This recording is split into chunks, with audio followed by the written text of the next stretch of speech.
Notebook निकालिए और आज की डेट डालिए, लिख लीजिए आज का अपना नेक्स्ट टॉपिक शिक्षण विधियां यानी कि टीचिंग मेथड्स।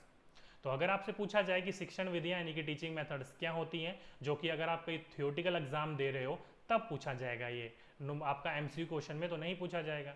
तो ध्यान रखिएगा, जब एक शिक्षक कक्षा में पढ़ाने से पहले जो प्लान करता है कि उसको किस तरीके से पढ़ाना है, तो वो क्या कहलाता है, आपका शिक्षण विधियां कहलाता है। ओके, टीचिंग मेथड्स कहलाता है।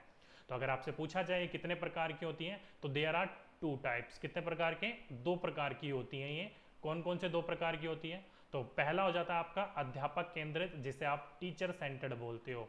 अभी अध्यापक केंद्रित क्या होता है, तो ध्यान रखिएगा, अध्यापक केंद्रित के अंदर जो टीचर होता है उसी को ही एक्सपर्ट माना जाता है, इंफॉर्मेशन देने वाला माना जाता है, प्रोवाइड करने वाला माना जाता है। यहाँ पर सारा का सारा सर्वव्यापी जो माना जाता है वो अध्यापक को ही माना जाता है, टीचर को ही माना जाता है। स्टूडेंट केवल श्रोता यानी कि लिसनर और नोट्स बनाते रहते हैं। वो ये माना जाता है बच्चों को कि बच्चे क्या है, कोरी स्लेट है, खाली स्लेट है, जो भी ज्ञान मिलेगा उसको टीचर के द्वारा मिलेगा। इसलिए इसको सत्तावादी शिक्षण केंद्रित भी कहा जाता है। क्यों? क्योंकि सारी की सारा जो कंट्रोल होता है वो किसके ऊपर होता है, टीचर के ऊपर होता है, टीचर के पास होता है, बच्चों के पास यहाँ पर कुछ भी नहीं होता है। इसलिए इसको अध्यापक केंद्रित यानी कि टीचर सेंटर्ड कहते हैं। ओके, नेक्स्ट आ जाता है इसी में आपके दो प्रकार, यानी कि अगर आपसे पूछा जाए टीचर सेंटर्ड कितने प्रकार के होते हैं, तो वो दो प्रकार के होते हैं। एक व्याख्यान विधि यानी कि लेक्चर मेथड कहते हैं, और दूसरा प्रदर्शन विधि जिसे आप डेमोन्स्ट्रेशन मेथड कहते हो। ध्यान रखिएगा, अभी पढ़ने पर ध्यान दो, टॉपिक बहुत इंपॉर्टेंट है, लेक्चर बहुत इंपॉर्टेंट है, इंपॉर्टेंट क्वेश्चन पूछे जाते हैं। कमेंट वगैरह पर कोई ध्यान नहीं होगा, सीरियसली पढ़ेंगे आज, क्योंकि बहुत इंपॉर्टेंट चैप्टर है ये आपका। ओके, तो व्याख्यान विधि यानी कि लेक्चर मेथड और प्रदर्शन विधि यानी कि डेमोन्स्ट्रेशन मेथड, ये है आपका पहला प्रकार शिक्षण विधि में। ठीक है, चलिए अब ये प्रदर्शन विधि और व्याख्यान विधि क्या है वो भी मैं अभी आपको एक्सप्लेन करूंगा, टेंशन मत लीजिएगा। दूसरा प्रकार आ जाता है आपका छात्र केंद्रित, जिसे आप चाइल्ड सेंटर्ड कहते हो। अब चाइल्ड सेंटर्ड क्या होता है, तो इसमें पढ़ाने का तरीके में सबसे बेस्ट विधि मानी जाती है छात्र केंद्रित, जिसमें बच्चा जो होता है वो करके सीख रहा होता है। टीचर उसको कोरी स्लेट नहीं मानता, टीचर के द्वारा ये बस उसको फैसिलिटेट किया जाता है। बच्चे के अंदर सारे के सारे ज्ञान ऑलरेडी उसके अंदर होते हैं, बस टीचर उसको एनहेंस करता है, बाहर निकाल के लाता है। इसलिए छात्र केंद्रित जो होती है वो एजुकेशन सिस्टम में बेस्ट मेथड माना जाता है सीखने सिखाने की विधि में। तो अगर आपसे पूछा जाए कि छात्र केंद्रित कितने प्रकार के होते हैं, तो ये देख सकते हो सारी की सारी विधि छात्र केंद्रित है। तो आपके देखा जाओगे तो कोई होगा आपका साइंस का, कोई होगा एसएसटी का, कोई होगा आपका सीडीपी का। तो इसलिए आपके सारे के सारे मेथड मैंने एक जगह लाके रख दिए हैं। तो देख सकते हो, पहला खेल विधि,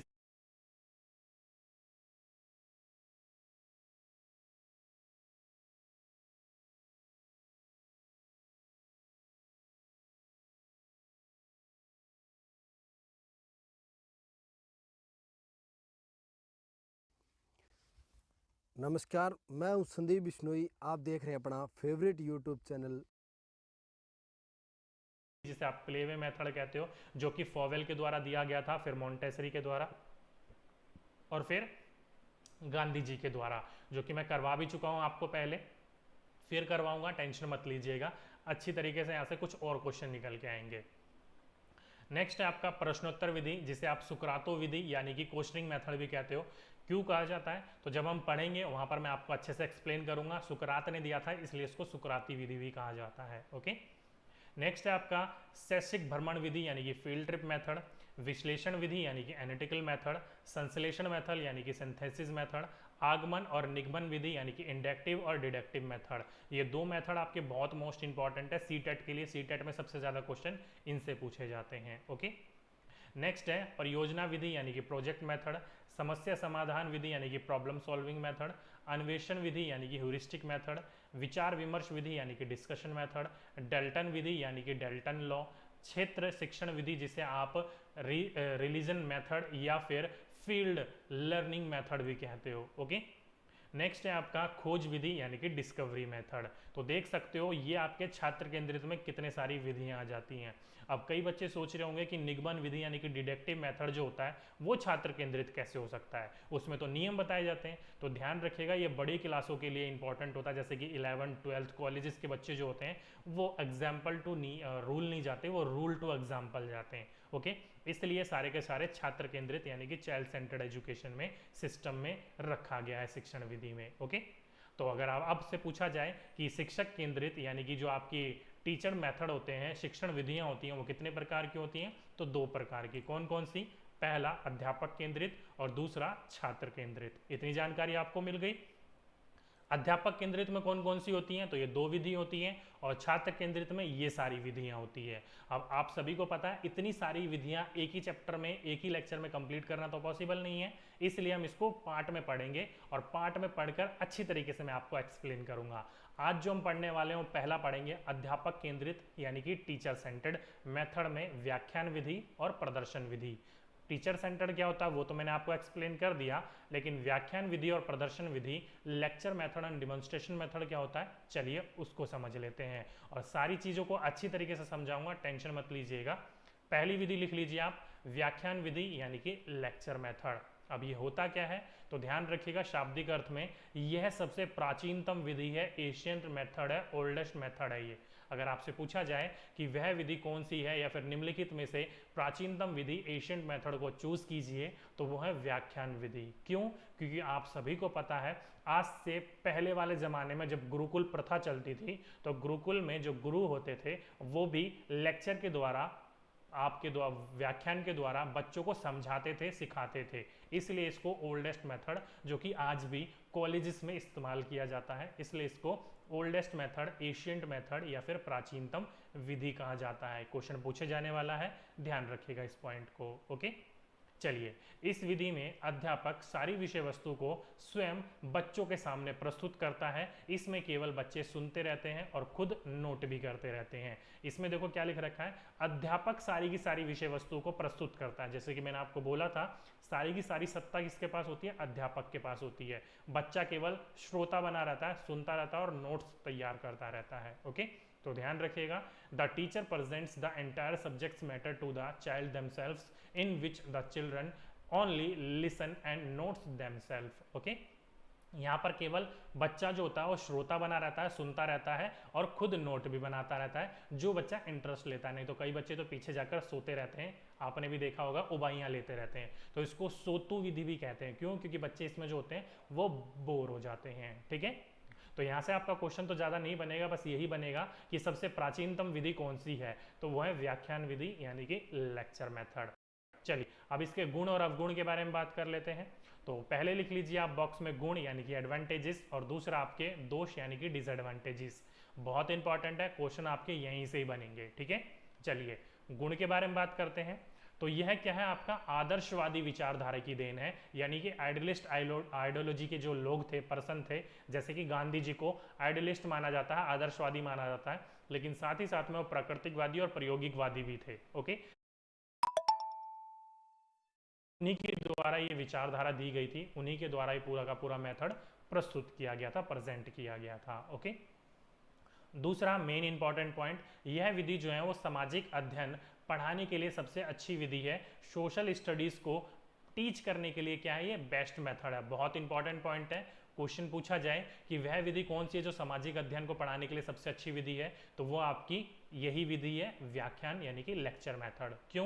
क्योंकि आप सभी को पता है जो हमारी एसएसटी है वो पुराने ज़माने की बीती हुई चीज़ों को बताता है। अब पुराने ज़माने की चीज़ें जो हमारे पास वो लिमिटेड सोर्स है। अब लिमिटेड सोर्स कई तो हमारे इंडिया से बाहर है, तो उन चीज़ों को दिखाने के लिए आप बाहर लेकर जाओगे तो खर्च बढ़ जाएगा, टाइम बर्बाद होगा। आप बच्चों को वहाँ पर सामने प्रस्तुत कर सकते हो, किसी इमेज के द्वारा समझा सकते हो, या फिर अपनी बातों के द्वारा समझा सकते हो, लेक्चर देकर समझा सकते हो। ओके, इसलिए सामाजिक विज्ञान को पढ़ाने के लिए, सामाजिक अध्ययन को पढ़ाने के लिए सबसे बेस्ट विधि मानी जाती है।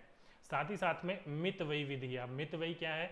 कम खर्चीली। जैसे कि मैंने आपको बोला कि अगर आप किसी हिस्टोरिकल प्लेस पर लेकर जाओगे, जो कि फील्ड ट्रिप मेथड के अंदर आ जाता है, तो पूरा का पूरा दिन लगेगा, समय खर्च हुआ, उसके लिए आपको आपका पूरा का पूरा मैनेजमेंट को एडजस्ट करना पड़ेगा, जाने के लिए, आने के लिए, वहाँ पर बच्चों की देखभाल के लिए, खाने के लिए, तो पैसा ज़्यादा लग जाएगा। लेकिन यहाँ पर आपको एक एक्सपर्ट टीचर चाहिए जो बच्चों को एक्सप्लेन कर सके, व्याख्यान कर सके, बच्चों को लेक्चर दे सके, और कम चीज़ों में ही बच्चे की सारी चीज़ें हो जाएंगी, जो कि हो भी रही है यहाँ पर। इसलिए कम खर्चीली मानी जाती है। साथ ही साथ में समय की बचत होती है। आप अगर फील्ड ट्रिप पर ले जाते तो पूरे के पूरे दिन में एक ही हिस्टोरिकल प्लेस बच्चे को दिखा पाते, तो पूरे दिन में अगर एक चीज़ आपको वहाँ पर दिखा पाया आप बच्चे को, इस वी के द्वारा आप 36 मिनट के पीरियड के अंदर एक पूरा का पूरा टॉपिक पढ़ा सकते हो बच्चों को। ओके, इसलिए क्या करता है, ये समय की बचत करता है।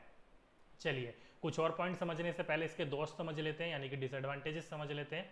नेक्स्ट पॉइंट है, यानी कि पहला है दोष में, बालक कम सक्रिय रहता है, केवल श्रोता बना रहता है। इंपॉर्टेंट पॉइंट है, ध्यान रखिएगा, less active only remains the listener. मतलब बच्चा जो होता है यहाँ पर केवल सक्रिय नहीं होता, कम सक्रिय होता है और कई बार तो सो भी जाता है। केवल यहाँ पर क्या बनता है, श्रोता बना रहता है, सुनता रहता है। आपको जैसे मैंने पहले ही बता दिया कि इस विधि के अंदर टीचर को सर्वव्यापी माना जाता है, टीचर ही सारी की सारी चीजें प्रोवाइड कर रहा होता है, बच्चों को केवल कोरी स्लेट माना जाता है। ओके, तो यहाँ पर बच्चे केवल सुनते रह जाते हैं। और आप सभी को पता है, सीखने में जब तक दोनों एक्टिव ना हो, टीचर और स्टूडेंट, जब तक सीखना अच्छा नहीं हो सकता है। ओके, इसलिए यहाँ पर सीखना जो है वो ज़्यादा पॉसिबल नहीं हो पाता है। नेक्स्ट है, छोटी कक्षाओं के लिए बिल्कुल उपयुक्त नहीं है, not suitable for small classes. क्यों? क्योंकि बच्चे जो होते हैं छोटी वाले, वो काइनेस्टिकल लर्नर होते हैं, यानी कि खुद करके देखते हैं अपने हाथों से। और छोटी कक्षाओं में अगर आप लेक्चर देना शुरू कर दोगे तो बच्चे के तो अपने ही भाषण शुरू हो जाएंगे और बच्चे का सीखने सिखाने में तो कहीं पर मन भी नहीं लगेगा। ओके, इसलिए छोटी कक्षाओं के लिए बिल्कुल भी उपयुक्त नहीं है। नेक्स्ट पॉइंट है, अध्यापक को अधिक महत्व मिलती है। ध्यान रखिएगा, यहाँ पर जो है टीचर गेट्स मोर इंपॉर्टेंस। क्यों? क्योंकि टीचर जो होता है वो सारे का सारा नॉलेज बच्चों को दे रहा होता है, सारा का सारा प्रोवाइड करवा रहा होता है। जैसे कि पहले वाले ज़माने में आपने देखा होगा, गुरुओं को बड़े आदर से देखा जाता था, चाहे वो बुजुर्ग हो जाएं, चाहे बच्चे बुजुर्ग हो जाएं, चाहे गुरु बुजुर्ग हो जाए, पढ़ना छोड़ दें, पढ़ाना छोड़ दें, तब भी अगर गुरु सामने आ जाते थे तो बड़े आदर से उनका सम्मान किया जाता था। और आज अगर आपने पढ़ाई छोड़ दी तो कौन है तू और कौन है मैं, ये वाली बात हो जाती है। ओके, तो इसलिए अध्यापकों को यहाँ पर अधिक महत्वता मिलती है इस मेथड में पुराने ज़माने में। आज तो बहुत कम देखने को ये मिलता है। ओके, नेक्स्ट आपका गुण आ जाता है, इस विधि में प्रस्तुतिकरण पर ज्यादा बल दिया जाता है और बच्चों में मौलिक चिंता का विकास होता है। अब ध्यान रखिएगा, यहाँ पर ओरिजिनल थिंकिंग की बात करी जा रही है। क्यों? देखो, यहाँ पर सारी की सारी चीजें जो होती हैं वो प्रस्तुत करी जाती हैं एज ए टीचर के द्वारा, सारी की सारी चीजें बताई जा रही हैं, टीचर के द्वारा प्रस्तुत किया जा रहा है। वहां पर अगर कोई चिंता होती है, कोई दुविधा होती है कि कैसे हो रहा है, क्यों हो रहा है, तो बच्चों में क्या हो रहा है, वो मौलिक चिंता यानी कि अपने ओरिजिनल थॉट्स उनके विकसित हो रहे हैं।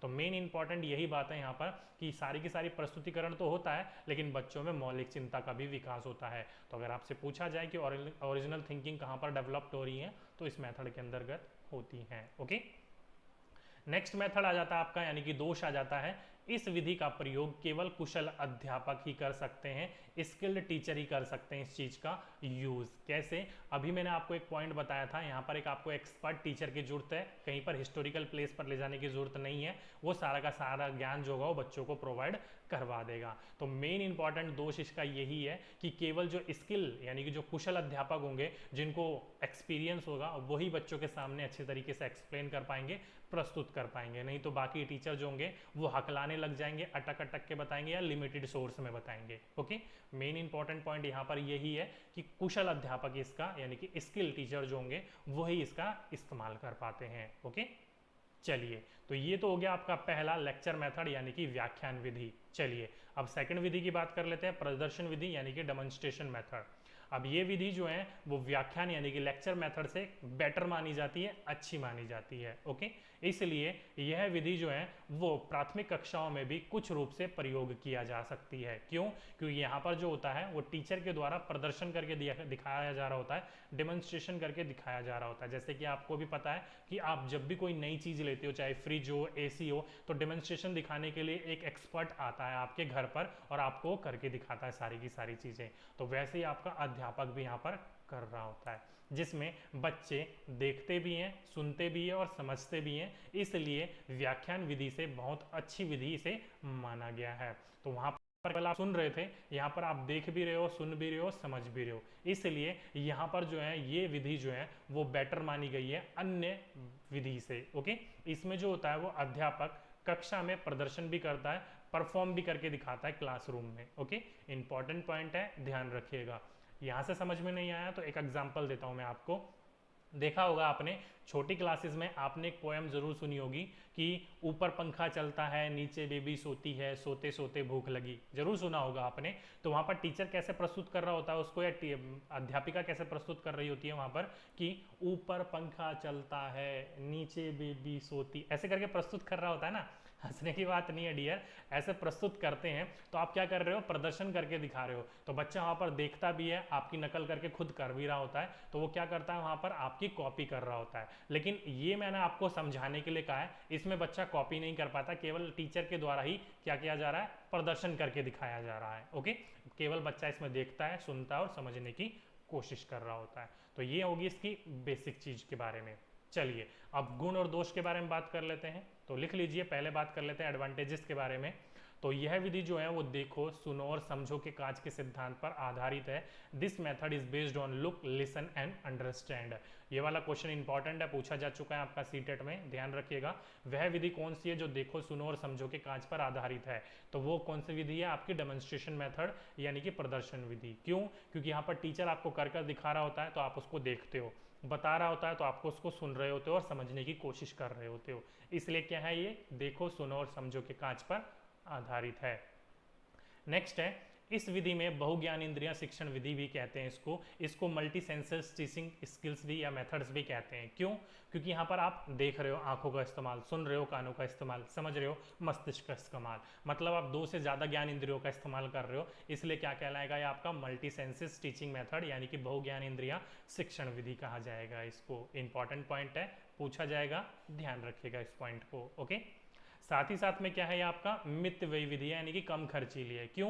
क्योंकि यहाँ पर टीचर क्या कर रहा है, ऊपर पंखा चलता है, नीचे बेबी, मतलब प्रदर्शन करके दिखा रहा है। और प्रदर्शन करने में क्या चाहिए, कुछ नहीं चाहिए, एक टीचर ही तो चाहिए, तो कम खर्चीली है। और साथ ही साथ में इस विधि का प्रयोग तब करते हैं जब सामान महंगा, कोमल अथवा खतरनाक हो। Goods are expensive, soft and dangerous. क्यों? क्योंकि सामान महंगा होगा, स्कूल मैनेजमेंट जो है उसकी व्यवस्था नहीं कर पा रहा होगा, इसलिए टीचर के द्वारा उसका प्रदर्शन करके दिखा दिया जाता है। सामान जो होता है वो कोमल होता है, टूटने का डर होता है, इसलिए टीचर उसका प्रदर्शन खुद करके दिखाता है। जैसे कि फॉर एग्जांपल के रूप में आपने देखा होगा, साइंस लैब में जब भी आप जाते हो तो साइंस लैब में एज ए टीचर आपको सारा का सारा करके दिखा रहा होता है, केवल बच्चे वहाँ पर सुन रहे होते हैं, समझ रहे होते हैं और देख रहे होते हैं। क्यों? क्योंकि सामान महंगा था, कोमल था, इसलिए टीचर करके दिखा रहा है। खतरनाक था, बच्चों पे किसी भी एक्सप्लोजिव यानी कि जो केमिकल रिएक्शन हो जाएगा उसके कारण बच्चों किसी को नुकसान ना पहुंच जाए, इसलिए इसका इस्तेमाल तब किया जाता है। ओके, तो ध्यान रखिएगा, इस विधि का प्रयोग तब करते हैं जब सामान क्या हो, आपका एक्सपेंसिव हो, सॉफ्ट हो, डेंजरस हो। ओके, तो ये तो हो गए इसके गुण की बात। अब बात कर लेते हैं, चलिए इसके दोष की बात। दोष की बात करी जाए तो बच्चों में कौशल का अभाव हो जाता है या फिर विकास नहीं हो पाता है। क्यों?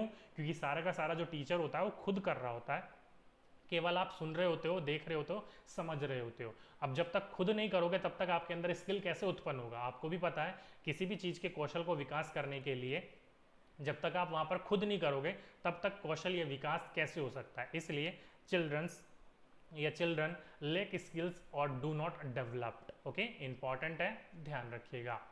नेक्स्ट है, यह विधि जो है वो करके सीखो विधि के बिल्कुल विपरीत है, opposite of learning by doing. क्यों? क्योंकि आप सभी को पता है, जब हम कर कर सीख रहे होते हैं, लर्निंग बाय डूइंग के द्वारा सीख रहे होते हैं, तो हम खुद कर रहे होते हैं। यहाँ पर क्या हो रहा है, टीचर करके दिखा रहा है आपको। यहाँ पर आप देख तो रहे हो लेकिन आप कर नहीं रहे हो। ओके, कर कोई और रहा है, बस आप देख रहे हो। इसलिए जो विधि है वो करके सीखो यानी कि लर्निंग बाय डूइंग के बिल्कुल अपोजिट मानी जाती है। इंपॉर्टेंट पॉइंट है, ध्यान रखिएगा, पूछे जाने वाला क्वेश्चन है। तो यहां पर आकर आपका पूरा का पूरा टीचिंग मेथड में जो पहला पॉइंट है, टीचर सेंटर्ड, शिक्षक केंद्रित के प्रदर्शन विधि और साथ ही साथ में व्याख्यान विधि यानी कि लेक्चर मेथड और उसके साथ साथ में डेमोन्स्ट्रेशन मेथड खत्म हो जाता है। तो आज के लिए केवल यहीं तक ही रहने देते हैं, टीचर सेंटर्ड ही तक।